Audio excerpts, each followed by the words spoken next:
আসসালামু আলাইকুম ওয়া রাহমাতুল্লাহি ওয়া বারাকাতুহু। বিসমিল্লাহ ওয়াসসালাতু ওয়াসসালামু আলা মান লা নাবিয়্যা বা'দা। সকল প্রশংসা গুণগান একমাত্র আল্লাহ তাআলার জন্য, যিনি আমাদেরকে মাহে রমাদান উপহার দিয়েছেন। আমরা তার শেখানো ভাষায় তার প্রশংসা জ্ঞাপন করে সকলেই বলি আলহামদুলিল্লাহ। অতঃপর সালাত এবং সালাম পড়ি আমাদের সেই রাসূলের উপর, যিনি একজন মহান রাসূল ছিলেন। আমরা কিভাবে আল্লাহ তাআলার গোলামি করব সেই পথ নির্দেশিকা তিনি আমাদেরকে দেখিয়েছেন। তার উপর সকলেই পড়ি সাল্লাল্লাহু আলাইহি ওয়াসাল্লাম। সুপ্রিয় দর্শক শ্রোতা, আমরা আজ মসজিদে নববীর খুতবার অনুবাদ শুরু করতে যাচ্ছি। আজকের খতিব হচ্ছেন ফদিলাতুশ শাইখ সালাহ বিন মুহাম্মদ আল বুদাইর হাফিজাহুল্লাহ। যে বিষয়ে তিনি আজ খুতবাটি পেশ করেছেন তা হচ্ছে সিয়ামের বিধিবিধান। বিষয়টি অবশ্যই অত্যন্ত গুরুত্বপূর্ণ, কারণ আজকের এই খুতবা থেকে আমরা জানতে পারব আমাদের নানা ধরনের প্রশ্নের জবাব। আমরা সিয়াম পালন করে অনেক প্রশ্নের সম্মুখীন হই, অনেক প্রশ্ন আমাদের হৃদয় উকি দেয়। সব কিছুর জবাব আজকে আমরা জানতে পারবো ইনশাআল্লাহ। জেনে বুঝে আমরা যেন এক আল্লাহর গোলামি করতে পারি, সেই তৌফিক আল্লাহ তাআলা আমাকে, আমাদের সবাইকে দান করুক, আমিন। সুপ্রিয় দর্শক শ্রোতা, সর্বপ্রথমে সম্মানিত খতিব সাহেব তিনি স্বাগত জানিয়েছেন মাহে রমাদানকে। তিনি বলেছেন, ইতিমধ্যে রমজানের প্রদীপ প্রজ্বলিত হয়েছে আর তার চাঁদ উদিত হয়েছে। দীর্ঘ একটি বছর পর মুসলমানগণ তারা হারামাইন শরীফানে প্রবেশ করার সুযোগ পেয়েছে, তারা বিভিন্ন দুর্যোগে আবদ্ধ থাকার পরে। আর এই যে নিয়ামত, এই নিয়ামত তো একমাত্র আল্লাহ তাআলা দিয়েছেন। তখন তিনি আল্লাহ তাআলার এই অবারিত নিয়ামতের প্রশংসা জ্ঞাপন করলেন, শুকর আদায় করলেন, আলহামদুলিল্লাহ। অতঃপর তিনি মুসলমানদেরকে লক্ষ্য করে বলছেন যে সিয়াম হচ্ছে শরীয়তের পরিভাষায় সুবহে সাদিক থেকে সূর্যাস্ত পর্যন্ত সারাটি দিন রোজা ভেঙে যায় এমন সব কাজকর্ম থেকে বিরত থাকার নামই হচ্ছে সিয়াম পালন করা। আর এই সিয়াম পালন করার ক্ষেত্রে যাদের সিয়াম পালন না করলেও চলবে অথবা তারা সিয়ামকে ভাঙতে পারবে, এরকম ব্যক্তিদের ব্যাপারে তিনি কথা বলেছেন। প্রথমে তিনি বলছেন যে ছোট বাচ্চাদেরকে রোজা পালন করার ব্যাপারে যারা সক্ষম তাদেরকে উৎসাহ প্রদান করতে হবে অভ্যাস গড়ে তোলার জন্য। তবে যারা রোজা পালন করতে খুবই কষ্টকর, তাদের সাধ্যের বাহিরে, তাদেরকে জোর প্রয়োগ করা যাবে না। দ্বিতীয়ত, বার্ধক্যজনিত কারণে অথবা স্থায়ী রোগের কারণে যারা সিয়াম পালন করতে, রোজা রাখতে অক্ষম, তারা অবশ্য রোজাকে ভঙ্গ করতে পারবেন। সেক্ষেত্রে তারা প্রত্যেকটি রোজার জন্য একটি করে মিসকিনকে খাদ্য খাওয়াবেন। 3, কোনো রোগী ব্যক্তি যদি আশঙ্কা করেন যে তিনি যদি সিয়াম পালন করেন এখন, তাহলে তার রোগ বৃদ্ধি পেয়ে যাবে, অনেক বিলম্ব হবে, অথবা নতুন করে আবার রোগের আক্রমণ শুরু হতে পারে, তখন সেক্ষেত্রে তিনি সিয়ামকে ভঙ্গ করতে পারবেন এবং তিনি অবশ্যই পরবর্তীতে সুস্থ হলে পরে তিনি কাজা আদায় করে নেবেন। 4, যেসব রোগ হচ্ছে অত্যন্ত সাধারণ, যেমন আসলে তেমন কোনো ক্ষতি হয় না সেগুলো দ্বারা, যেমন দাঁতের ব্যথা, আঙ্গুলের ব্যথা, ফোড়া হয়েছে এমন ব্যথা, এসব কারণে কিন্তু রোজা ভাঙ্গা যাবে না। 5, মুসাফির ব্যক্তির জন্য স্বাভাবিকভাবে রোজাকে ভঙ্গ করা যায়, আলহামদুলিল্লাহ। এতে তার কষ্ট হোক অথবা না হোক, সে শুধু মুসাফির, এজন্য রোজা ভাঙ্গা যাবে। তবে যদি রোজা পালন করতে মুসাফির ব্যক্তির কষ্ট হয়, তাহলে কিন্তু তার রোজা ভাঙ্গাটি হচ্ছে অধিক উত্তম, অধিক কল্যাণের বিষয়।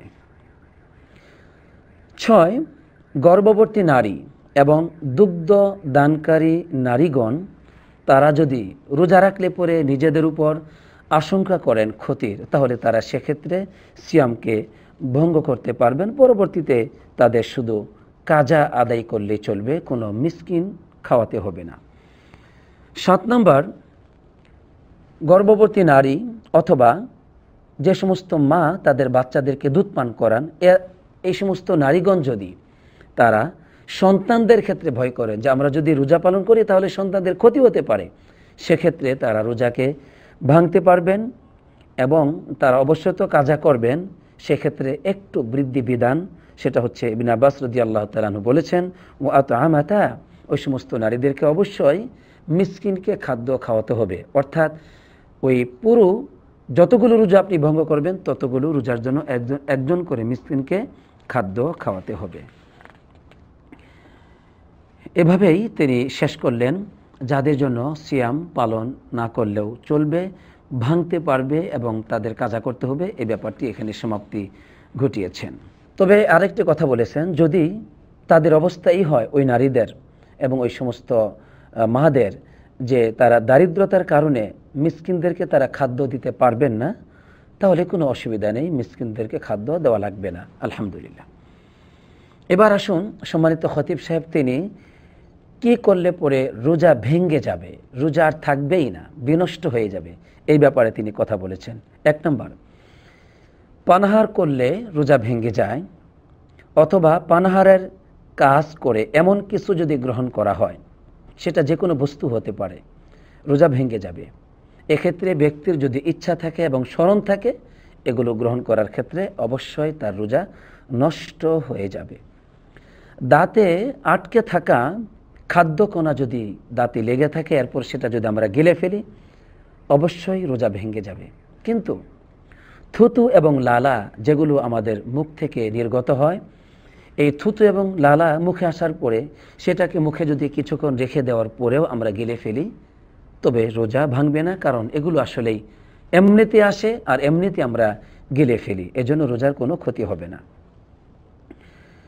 3, রোজা অবস্থায় যদি পেটের ভিতরে কোনো কিছু প্রবেশ করানো হয়, যা পাকস্থলীতে প্রবেশ করে, তা রোজা ভেঙে যাবে। সেই পেটে প্রবেশ করানোর অবস্থাটি যদি মুখ দিয়ে হয়, অথবা কান দিয়ে হয়, অথবা নাক দিয়ে হয়, সকল অবস্থাতেই আপনার রোজা ভেঙে যাবে। এজন্য এই বিষয়টা আমাদেরকে স্মরণ অবশ্যই রাখতে হবে। তবে যদি চিকিৎসাজনিত কারণে মুখের ভিতরে কোনো রোজাদার ব্যক্তি যদি তরল পদার্থকে প্রবেশ করেন, যেমন মাউথ ওয়াশ অথবা এ জাতীয় যে কোনো বস্তুই তিনি যদি মুখে প্রবেশ করানোর পরে এরপরে গড়গড়ার সহিত কুলি করেন, এমনকি রোজাদার ব্যক্তি যদি ইনহেলার ব্যবহার করেন, আর এগুলো ব্যবহারের মাধ্যমে গলা পর্যন্ত যদি কোনো কিছু পৌঁছে যায় আমাদের, এরপরে সেটাকে আমরা যদি না গিলি, রোজাদার ব্যক্তি যদি সেটাকে না গিলে সেটাকে যদি বের করে দেয়, তাহলে রোজার কোনো ক্ষতি হবে না। তবে এক্ষেত্রে আমরা বলবো যে আমাদেরকে অবশ্যই সতর্কতা অবলম্বন করতে হবে। রোজা রাখা অবস্থায় এই ধরন কাজ থেকে বিরত থাকাই একজন রোজাদার ব্যক্তির জন্য নিরাপদ। 4 নম্বর, রোজা অবস্থায় কোনো ব্যক্তি যদি ঔষধের ফোঁটা নাকে বা কানে দেয়, আর সেটা যদি কোনোভাবে আমাদের পাকস্থলীতে পৌঁছে যায়, তাহলে কিন্তু রোজা ভেঙে যাবে। এজন্য রোজা রাখা অবস্থায় অবশ্যই নাক কানের ঔষধ অথবা যে কোনো ড্রপ আমরা ব্যবহার করতে পারি, কিন্তু পেটে যেন না যায়, এই বিষয়টি লক্ষ্য রাখতে হবে। পেটে গেলে রোজা ভেঙে যাবে। এমনিভাবে যদি কোনো ব্যক্তি চোখের ড্রপ অথবা চোখে কোনো মলম অথবা সুরমা ইত্যাদি এ ধরন, এমনকি চোখে পাউডার, এগুলো যদি ব্যবহার করে থাকে, তাহলে কিন্তু রোজা ভাঙবে না। তবে এক্ষেত্রে এগুলো থেকে বিরত থাকাটি হচ্ছে নিরাপদ। অপরদিকে কোনো রোজাদার ব্যক্তি যদি রোজা অবস্থায় কোনো আতর, কোনো সুগন্ধি ব্যবহার করেন, কোনো সেন্ট ব্যবহার করেন, তাহলে কিন্তু রোজার সামান্য ক্ষতি হয় না, আলহামদুলিল্লাহ। তবে কোনো ঘ্রাণ, বিশেষ করে পাউডার জাতীয় কোনো সুঘ্রাণ রোজাদার ব্যক্তি অথবা কোনো ধূপ তিনি যদি গ্রহণ করেন খুব গভীরভাবে, এবং এক্ষেত্রে যদি কোনো রকম খাদ্য অথবা কোনো ক্ষুদ্র কণা বিশেষ যদি আমাদের নাক দিয়ে পেটের মধ্যে প্রবেশ করে যায়, তাহলে কিন্তু রোজা ভেঙে যাবে। এজন্য এগুলো থেকে আমাদেরকে সতর্ক থাকতে হবে। তবে সুগন্ধি ব্যবহার করা যেতে পারে, কিন্তু আমাদেরকে অবশ্যই এক্ষেত্রেও সতর্ক থাকতে হবে। 5 নম্বর, খুবই গুরুত্বপূর্ণ বিষয়, এবং এটা আমাদের অসংখ্য মানুষের প্রশ্ন, যে ইনজেকশন করলে স্যালাইন যদি গ্রহণ করা হয়, যেগুলো খাদ্যের সম্পূরক, রোজা ভাঙবে কিনা। সম্মানিত খতিব সাহেব বলছেন যে যেসব ইনজেকশন বা স্যালাইন খাদ্যের বিকল্প হিসেবে গ্রহণ করা হয় তথা খাদ্যের সম্পূরক হিসেবে গ্রহণ করা হয়, সেগুলোর কারণে অবশ্যই রোজা ভেঙে যাবে। কারণ আমরা আগেই জেনেছি যে কোনো কিছু খেলে পানাহার করলে পুরো রোজা ভেঙে যায়। এই জন্য এই সমস্ত ইনজেকশন যেহেতু এবং স্যালাইন যেহেতু খাদ্যের সম্পর্ক, এই জন্য আপনার রোজা ভেঙে যাবে। অপরদিকে যদি চিকিৎসাজনিত কারণে আমরা কোনো স্যালাইন অথবা ইনজেকশন গ্রহণ করে থাকি, যেগুলো খাদ্যের বিকল্প নয়, আসলে রোগের কারণে আমরা গ্রহণ করছি, যেমন ইনসুলিন, আবার পেনিসিলিন, এগুলো যদি ইত্যাদি গ্রহণ করা হয় তাহলে আলহামদুলিল্লাহ রোজার কোনো ক্ষতি হয় না। অনুরূপভাবে বর্তমান সময়ে যদি টিকা গ্রহণ করা হয়, এমনকি করোনার ভ্যাকসিন যদি আমরা গ্রহণ করি, তাতেও রোজা নষ্ট হয় না। তবে এক্ষেত্রে সম্মানিত খতিব সাহেব বলছেন, এগুলো রাতের বেলা গ্রহণ করাই একজন রোজাদার ব্যক্তির জন্য হচ্ছে নিরাপদ। 6, রোজাদার ব্যক্তি যদি তার প্রস্রাবের রাস্তা দিয়ে মূত্রনালীতে কোনো ঔষধ, তরল পদার্থ গ্রহণ করেন অথবা দূরবীন অথবা কোনো যন্ত্র প্রবেশ করান, তাহলে কিন্তু রোজা ক্ষতি হবে না। তবে ক্ষতি তখনই হবে যদি পাকস্থলীতে পেটে পৌঁছে যায়। যদি পেটে এগুলো কোনো কিছু না পৌঁছে খাদ্যনালীতে, রোজার কোনো ক্ষতি হবে না, আলহামদুলিল্লাহ, এগুলো জায়েজ। এমনিভাবে পায়খানা রাস্তা দিয়ে যদি কোনো তরল পদার্থ বা ইনজেকশন গ্রহণ করা হয়, এমনকি সেটা যদি পাকস্থলীতে পেটে পৌঁছে যায়, তাহলে উলামায়ে কেরামগণ একমত যে এতে করে রোজা নষ্ট হয়ে যাবে। তবে এগুলো রোজা অবস্থায় ব্যবহার না করাটি পরামর্শ দিয়েছেন। 7, ইচ্ছাকৃতভাবে যদি কেউ বমি করে রোজা রাখা অবস্থা, সেটা কম হোক আর বেশি হোক, তার রোজা ভেঙে যাবে। কিন্তু যদি অনিচ্ছাকৃতভাবে বমি হয়, অনিচ্ছাকৃত, তাহলে অবশ্যই তার রোজা ভাঙবে না। নবী করিম সাল্লাল্লাহু আলাইহি ওয়াসাল্লাম এই ব্যাপারে স্পষ্টভাবে বলেছেন যে ওমান ইস্তাকা আমদান ফালইয়াকদি, যে ব্যক্তি ইচ্ছাকৃতভাবে বমি করবে সে যেন কাজা করে, এর মানে তার রোজাটি ভেঙে যাবে, তাকে একটি রোজা কাজা করলেই হবে। 8 নম্বর, শিঙ্গা লাগালে, শিঙ্গা তথা রক্তমুক্ষম করা, শিঙ্গা লাগালে অবশ্য রোজা ভেঙে যাবে। যদিও উলামায়ে কেরামগণ কেউ কেউ বলেছেন যে না, যদি শিঙ্গা লাগানো হয় এতে রোজার কোনো ক্ষতি হবে না। তারপরেও আমাদেরকে অবশ্যই সতর্ক থাকতে হবে। মতানৈক্য থেকে মুক্ত হয়ে যত ইবাদত করা যায় সেই ব্যাপারে আপনাকে অবশ্যই সতর্ক থাকতে হবে এবং সেই সতর্কতা অবলম্বন করতে হবে।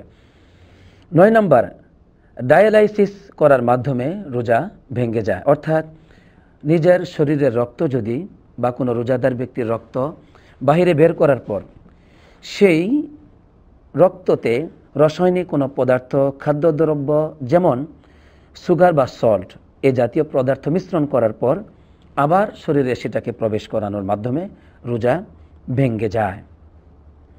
তবে যদি কোনো ব্যক্তির হালকা রক্ত কেটে যায়, এতে করে রক্তক্ষরণ হয়, চামড়া ছিঁড়ে যায় অথবা ফেটে রক্তক্ষরণ হচ্ছে, নাক দিয়ে রক্ত ঝরছে, ইস্তেহাদার রক্ত, যেটা মাসিক অথবা নারীদের হায়েজ এবং নেফাসের অতিরিক্ত তাদের মেয়াদ উত্তীর্ণ হওয়ার পরে যে রক্ত প্রবাহিত হয়, যেটাকে ইস্তেহাদার রক্ত বলা হয়, এ রক্ত বের হলেও একজন নারীর বা যে কোনো ব্যক্তির রোজা ভাঙবে না।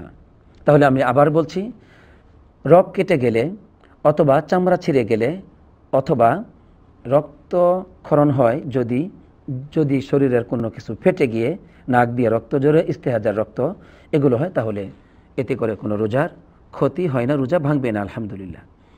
অনুরূপভাবে রমজানে যদি কোনো ব্যক্তি রক্ত দান করে তাতেও রোজা ভাঙে না, আলহামদুলিল্লাহ। তবেও সম্মানিত খতিব সাহেব বলছেন এসব ক্ষেত্রে অনেক সময় রোজাদার বেশি পরিমাণে রক্ত দিলে দুর্বল হয়ে যায়, তাই এগুলো রোজা অবস্থায় না করাই ভালো। আল্লাহ তাআলা আমাদেরকে এগুলোর উপর আমল করার তৌফিক দান করুক, আমিন।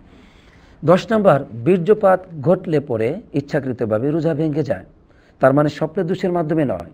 যদি ইচ্ছাকৃতভাবে স্ত্রীকে স্পর্শ করার মাধ্যমে, তার দিকে তাকালে, তাকে জড়িয়ে ধরলে, চুম্বন করলে যদি বীর্যপাত ঘটে যায়, অবশ্যই রোজা ভেঙে যায়, আর এজন্য আপনাকে ওই রোজাটি কাজা করতে হবে। তবে একথা সত্য, স্ত্রীকে স্পর্শ করা, চুম্বন করা রোজা অবস্থায় জায়েজ, কেননা নবী করিম সাল্লাল্লাহু আলাইহি ওয়াসাল্লাম এমনটি করেছিলেন। তবে যদি বীর্যপাত ঘটে যায় তাহলে কিন্তু রোজা ভেঙে যাবে। তাই যে ব্যক্তির এমনটি হওয়ার আশঙ্কা আছে সে অবশ্যই এগুলো থেকে বিরত থাকবে। যদি কোনো ব্যক্তির বীর্যপাত ঘটে ইচ্ছাকৃতভাবে তথা হস্তমৈথুনের মাধ্যমে, তাহলে অবশ্যই তার রোজা ভেঙে যাবে এবং তার জন্য একটি রোজা, মানে যে রোজাটি ভেঙেছে, অবশ্যই সেই রোজার কাজা তাকে করতে হবে। কোনো ব্যক্তি যদি অবৈধ কোনো দৃশ্যের দিকে তাকিয়ে থাকার কারণে বীর্যপাত ঘটে যায়, অবশ্যই তার রোজা ভেঙে যাবে। 11 নম্বর, যা আমরা বলে ফেলেছি অলরেডি, হস্তমৈথুন করলে পরে রোজা ভেঙে যায়। এবার গুরুত্বপূর্ণ একটি মাসআলা, যেটা একটু ভিন্ন ধরনের মাসআলা, সেটা হচ্ছে যে কোনো স্বামী যদি স্ত্রীর যৌনাঙ্গের মাধ্যমে তিনি যদি স্ত্রী সহবাস করেন, এতে যদি বীর্যপাত নাও ঘটে তবুও রোজা ভেঙে যাবে। আর বীর্যপাত ঘটলেও ভাঙবে, না ঘটলেও ভাঙবে।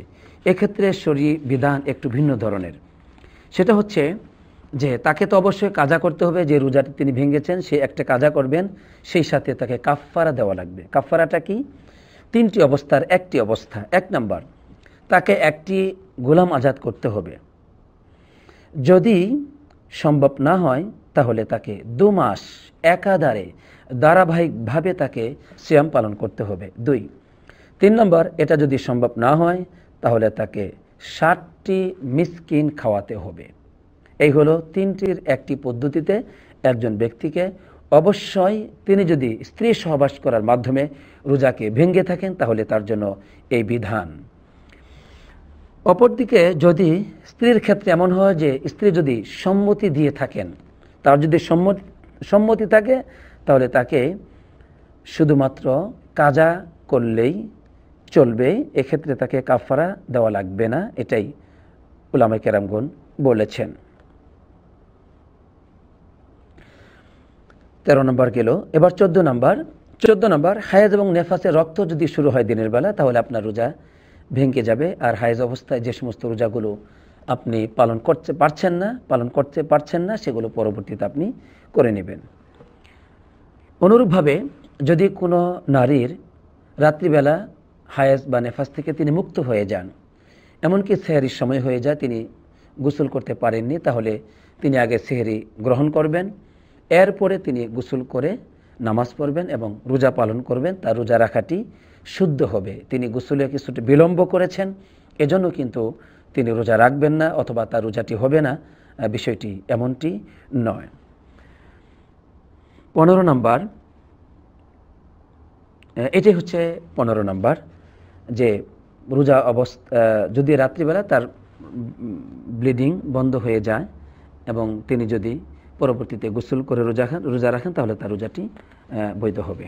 এখানে তিনি রোজা রাখার কারণগুলোকে আলোকপাত করেছেন। সম্মানিত খতিব সাহেব, তিনি দ্বিতীয় খুতবার শেষাংশে তিনি আমাদেরকে গুরুত্বপূর্ণ কিছু আদবের কথা বলেছেন এবং যা অত্যন্ত গুরুত্বপূর্ণ। তিনি বলেছেন, হে মুসলিম সম্প্রদায় শুনো, তুমি রোজা অবস্থায় মিথ্যা দিয়ে, পাপ করে, অন্যায় করে, অজ্ঞতা এবং জুলুম দ্বারা তোমার এই মূল্যবান রোজাকে কলুষিত করবে না। অনেক মানুষ আছে যারা রোজা পালন করে যে সওয়াব পান তাতে রোজা অবস্থায় গুনাহ করেই তারা বেশি গুনাহগার হয়ে যান, নাউজুবিল্লাহ। এজন্য রাসূলুল্লাহ সাল্লাল্লাহু আলাইহি ওয়াসাল্লাম তিনি পরিষ্কারভাবে বলেছেন যে অনেক সিয়াম পালনকারী দেখা যায় তারা শুধুমাত্র ক্ষুধার যন্ত্রণা এবং তৃষ্ণার যন্ত্রণায় ভোগ করবে, তাদের কোনো সওয়াব হবে না। আবার অনেক রাত জেগে সালাত আদায়কারী আছে যারা শুধুমাত্র এই যে রাত্রিবেলা জাগ্রত হয়ে বিনিদ্রা করে যে কষ্ট পেল সেটাই তারা উপভোগ করবে, কোনো সওয়াব নেই তাদের জন্য, নাউজুবিল্লাহ। আবু হুরায়রা রাদিয়াল্লাহু তাআলা আনহু থেকে বর্ণিত, রাসূলুল্লাহ সাল্লাল্লাহু আলাইহি ওয়াসাল্লাম বলেছেন, যে ব্যক্তি মিথ্যা কথা ও মিথ্যা কাজ ছাড়তে পারল না, এই ব্যক্তি সারাদিন এই যে অনাহার ক্লিষ্ট থাকে, না খেয়ে থাকে, পানি পান করে না, এগুলোর কোনো প্রয়োজন আল্লাহ রাব্বুল আলামিনের নেই। আর জাবের বিন আব্দুল্লাহ রাদিয়াল্লাহু তাআলা আনহু তিনি বলেছেন, আমাদেরকে বলেছেন যে তুমি যদি রোজা রাখো তাহলে তোমার কান, চোখ এবং জিহ্বা এই সব কিছু যেন মিথ্যা ও হারামকে বর্জন করে এসব কিছু যেন রোজা রাখে। সুবহানাল্লাহ, কত সুন্দর করে বললেন। আমাদের সব অঙ্গ প্রত্যঙ্গ দিয়ে যেন আমরা আল্লাহর রোজা পালন করি এবং খাদেমকে রোজা রেখে কষ্ট দিও না, এই বিষয়টি কিন্তু আমাদের সমাজে আছে।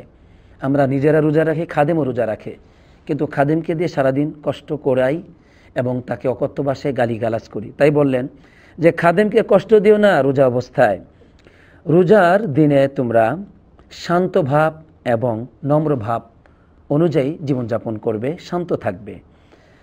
এরপর আরও বললেন যে তোমার যেদিন তুমি রোজা রাখো আর যেই দিন রোজা রাখো না, এই উভয় দিন যেন একরকম না হয়।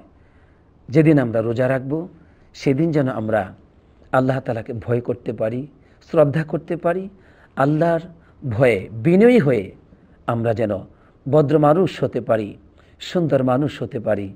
সে কথাই সম্মানিত খতিব সাহেব তিনি আমাদেরকে এসব কথাগুলো বলে বোঝাতে চাচ্ছেন। আশা করি আমি এবং আমরা সবাই বুঝতে পেরেছি। আল্লাহ তাআলা কবুল করুক, আমিন। সুপ্রিয় দর্শক শ্রোতা, আমরা জানতে পারলাম রোজার বিভিন্ন রকম বিধিবিধান। সুতরাং আমরা যেন আজকে যা শুনেছি এর উপর যথাযথভাবে পালন করতে পারি, আর রোজাকে আমরা যেন মূল্যায়ন করতে পারি। আমরা যেন এটা মনে না করি রোজা পালন মানে একটু না খেয়ে থাকা, অথচ রমজানের আগে যা করেছি সব কিছু রমজানের মধ্যে আমি করছি। রমজানের আগের গুনাহগুলো আজও আমার জীবনে চলমান, নাউজুবিল্লাহ। আসলে এটা রোজা নয়, রোজা এই জন্য আমাদের কাছে আসে নাই। তাই আল্লাহ তাআলা বলেছেন রোজা তো আমি এই জন্য দিয়েছি লাআল্লাকুম তাত্তাকুন, যাতে করে তোমরা মুত্তাকিন বান্দা হতে পারো। তাই আসুন আমরা এই সিয়াম পালনের মাধ্যমে আল্লাহর কাছে একজন মুত্তাকিন বান্দা হতে চাই, আল্লাহর একজন প্রিয় গোলাম হতে চাই। আল্লাহ তাআলা আমাদেরকে সবাইকে এর উপর আমল করার তৌফিক দান করুক, আমিন। আসসালাতু ওয়াসসালামু আলা নবিয়িনা মুহাম্মদ ওয়া আলা আলিহি ওয়া সাহবিহি আজমাইন।